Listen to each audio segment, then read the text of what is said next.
लोकसभा निवडणुकीच्या संदर्भात आज रिझल्ट चालू आहे आणि काँग्रेसचे उमेदवार म्हणून आपण या ठिकाणी आज पहिली प्रतिक्रिया देशोन्नतीला देत आहात, तर आपलं काय मत आहे? त्या निवडणुकीमध्ये आपण निश्चितच निवडून येणार अशी आम्हाला खात्री होती.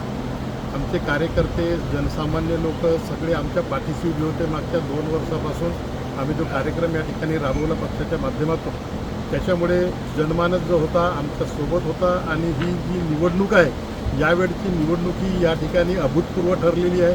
ही निवडणूक जनतेने आपल्या हाती घेतलेली होती, कार्यकर्त्यांनी आपल्या हाती घेतली होती.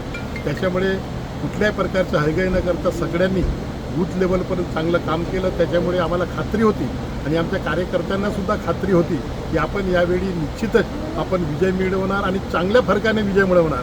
आणि तो आज आपल्याला मतमोजणीच्या माध्यमातून दिसून येत आहे.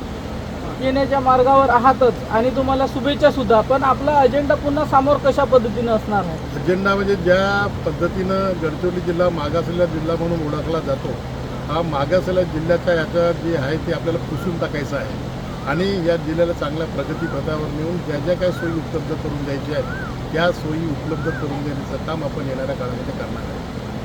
मागील काळामध्ये आपल्या महिला रुग्णालयात महिलांचा सुद्धा मृत्यू झालेला होता, निष्काळजीपणा झालेली होती, अजूनपर्यंत कोणत्याही डॉक्टरवर कारवाई करण्यात आलेली नव्हती. हे मुद्दे आपण काय लोकसभेमध्ये उपस्थित करणार काय? या ठिकाणी गडचिरोलीमध्ये डॉक्टर्स आहेत, परंतु डॉक्टर्स ज्या पद्धतीनं या ठिकाणी काम करायला पाहिजे त्या पद्धतीनं काम केले जात नाही. सरकारी दवाखान्यामध्ये डॉक्टरची कमतरता आहे.